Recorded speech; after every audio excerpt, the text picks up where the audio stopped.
শিখেদের উপরে হবে, তারপর খ্রিস্টানদের হবে, তারপর আদিবাসীদের উপর অলরেডি হয়ে গেছে একটা পর্যায়ে ফরেস্ট রাইট অ্যাক্ট 2023 নামে তাদের অধিকার কেড়ে নিতে চাইছে। তো বন্ধুগণ, আমাদেরকে ঐক্যবদ্ধ হতে হবে। আমাদের ঐক্যবদ্ধ হয়ে জাত বর্ণ নির্বিশেষে ওয়াকফকে আইনকে প্রত্যাহারের জন্য মাঝে মধ্যে লড়াই করতে হবে শান্তিপূর্ণভাবে, এবং সাথে সাথে সুপ্রিম কোর্টে যেতে হবে। একটা জিনিস আমাদেরকে কিন্তু ভুল বুঝিয়ে দেওয়া হচ্ছে, আমরা বারবার আপনাদের বলছি, এই লড়াইটা শুধু মুসলিমদের লড়াই নয়, এটা আর্থসামাজিক লড়াই। সংবিধানের উপরে আঘাত দিচ্ছে তাই লড়াই, তাই সংবিধানের উপরে আঘাত দিচ্ছে। আপনারা আমাদের ঐক্যবদ্ধ হয়ে আমাদেরকে সংবিধানকে রক্ষা করতে হবে। সুতরাং যদি ধর্মীয় কাজ করতে চান, আমরা তার ফাঁদে পা দেবো না। বিজেপি তৃণমূল মনে প্রাণে চাইছে এটা ধর্মীয় লড়াই হোক, কারণ ধর্মীয় লড়াই হলে মেনে করে রাজনীতি হবে। বিজেপি ভয় দেখাবে, তৃণমূল বলবে বিজেপি চলে আসবে আমাদেরকে ভোট দেয়। এরা দুজনে মিলে এরা যে বাইনারি পলিটিক্স, এটাকে সীমাবদ্ধ রাখতে চাইছে। তাই আজকে এই লড়াই আপনাদেরকে মনে রাখতে হবে, আর্থসামাজিক লড়াই। আর সাথে সাথে আপনাদের বলি, শুধু এই লড়াই এখানে থামতে হবে না। আমাদের রাজ্যে 26,000 ছেলে মেয়ের চাকরি বাতিল হয়েছে, মনে আছে? আপনার আমার বাড়ির ছেলেরা বিশ্বজিতের বাড়ির ছেলে হতে পারে, লক্ষ্মীদার বাড়ির ছেলে হতে পারে, আমাদের পরিবারের সন্তান হতে পারে। শুধু রাজ্য সরকারের অপদক্ষতার জন্য, ব্যর্থতার জন্য, এসএসসির পরিষদের ব্যর্থতার জন্য বারবার কোর্ট বলছে যে কারা অযোগ্য কারা অযোগ্য সেই পৃথকীকরণ করে দিন। এরা পৃথকীকরণ না করার ফলে 26,000-এর মধ্যে যারা যোগ্য তাদের চাকরি বাতিল হয়েছে। সেই সমস্ত যোগ্য শিক্ষকদের আমাদের পক্ষে আমরা আছি, সেগুলোর পয়েন্ট আছে। আগামী দিনে রাজপথে তাদের হয়ে তাদের সাথে গলা মিলিয়ে আমরা আবার নামবো। প্রস্তুত আছেন তো নাকি? আর একটা দুঃখের বিষয়, রাজ্য সরকার বলছে এই আইন আমরা এই রাজ্যে লাগু হতে দেবো না। ভালো কথা, এই রাজ্যে আজ লাগু না হওয়ার জন্য দুটো দিক আছে রাজ্য সরকারের। একটা সরকারের প্রধান হয়ে সুপ্রিম কোর্টে মামলা করা, উনি এখনো কিন্তু করছেন না। রাস্তাঘাটে পথে ঘাটে যারা আমরা যখন এই আইনের বিরোধিতা করে আন্দোলন করছি, আমাদের উপরে আক্রমণ করছে। আজকে আমাদের ভাঙড়ের উপর দিয়ে ভাঙড়ের ছেলেরা এখন এসে পৌঁছায়নি, এইরকম হতে পারে। সেই জন্য ভাঙড়ে আমরা একটা প্রোগ্রাম লাগিয়ে দিয়েছি, ভাঙড়ের ছেলেরা ওখানে প্রোগ্রাম করছে। কিন্তু ওই বাসন্তী হাইওয়ের উপর দিয়ে যারা আসছিল তাদের উপরে পুলিশ আক্রমণ করেছে। তৃণমূল বলছে, মমতা ব্যানার্জি বলছে, রাজ্য সরকার বলছে আমরা এই আইনকে লাগু হতে দেবো না। আর আমরাও কি বলছি না, এই আইনকে লাগু হতে দেবো না। তো তাহলে আমাদের দুজনের সুর কি আলাদা? দুজনের সুর তো এক, তাহলে আমাদের উপরে আক্রমণ হলো কেন? আমাদের আটকাজ হলে কেন? এই বললাম না, যখনই রাজ্য সরকার চাপে পড়ে দিল্লিগামী ফ্লাইট ধরে, কোন দাদা দিদির সাথে কি সেটিং হয়ে যায় বোঝা মুশকিল। সব আমার বোন, আমাদের বাড়ির মেয়ে, আমাদের বাড়ির কন্যা তিলোত্তমার খুন আমরা ভুলে যাচ্ছি। সেই সময় যারা দায়িত্ব ছিল তদন্তের, সিবিআই, অমিত শাহজির দপ্তর, সব গোল মিলিয়ে গেল। তো দাদা দিদি একে অপরের পরিপূরক, আমাদের সজাগ থাকতে হবে।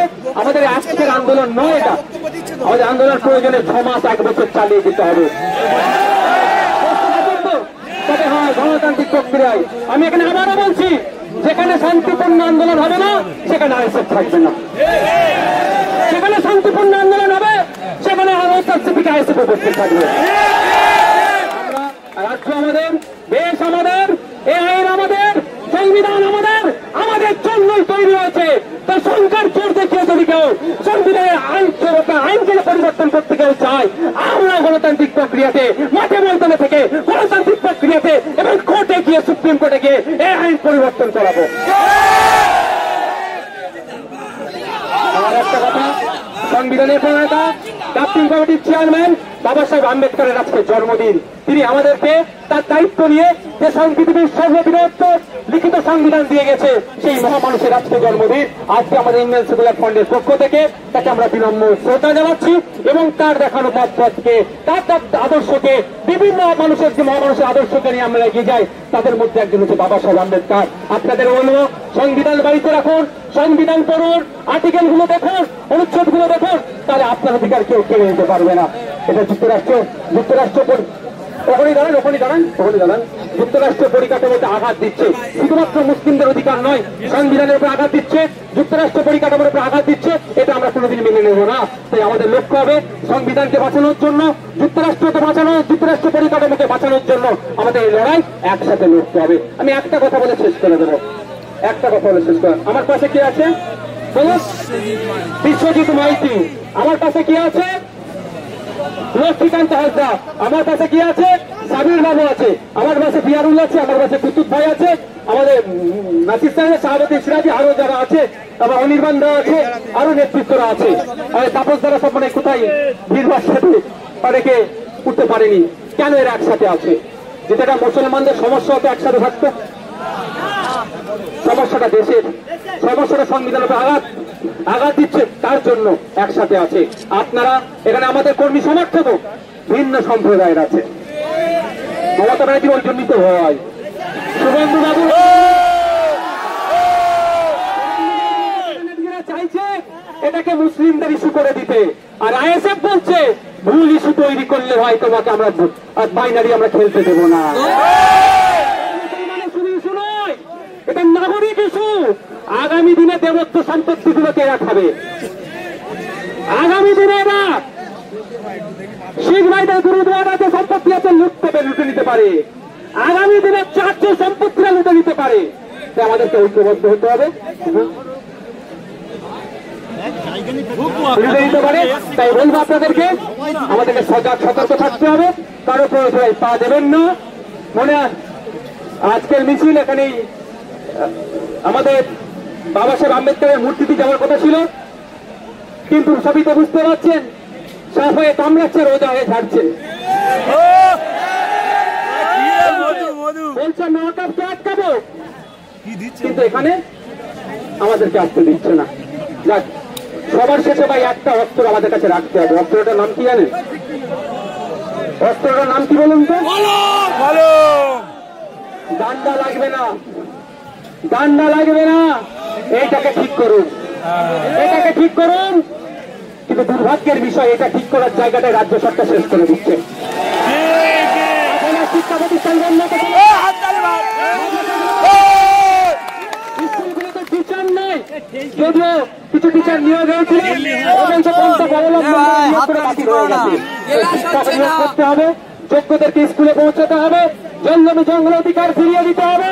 দলিত আদিবাসী সার্টিফিকেট নেবে না, জমিগুলি করা হচ্ছে, সেগুলো বন্ধ করতে হবে। পরিশেষে আবারও বলছি, রাজ্য পুলিশের ডিজি বলছে শামশেরগঞ্জ অস্ত্র এলাকায় শান্তি ফিরে এসেছে। ওয়েল অ্যান্ড গুড, ওনার কথাকে সমর্থন জানিয়ে বলছি, আমরাও চাই শান্তি ফিরে আসুক। কিন্তু কেমন শান্তি ফিরে আসছে তখনই হবে যখন মন্দিরের ঘন্টাটা শামশেরগঞ্জে ঠিকঠাক বাজবে, যখন মসজিদের আজানটা ঠিকঠাক হবে শামশেরগঞ্জে, তখনই জানবো শান্তি ফিরে এসেছে। তখন আমি বলবো শামশেরগঞ্জের এক মুসলিম মানা বলতে পারে রাতের ডুপ্লিকেট কেস করেছে, অত্যাচার চালিয়েছে, বা প্রশাসনের কেস করেছে, অত্যাচার চালিয়েছি, এটা বলা যখন বন্ধ হবে তখনই জানবো শান্তি ফিরে এসেছে। তখনই আমি জানবো শান্তি ফিরে এসেছে যখন বৈষ্ণবনগরে যারা গিয়েছে তারা নাকি তাদের অভিযোগ তাদেরকে অত্যাচার হয়েছে, বৈষ্ণবনগর থেকে তারা তাদের মাতৃভূমিতে যখন ফিরে আসবে তখন অর্থাৎ স্বীকৃতি স্বীকার করবে শান্তি ফিরে এসেছে। মন্দির মসজিদে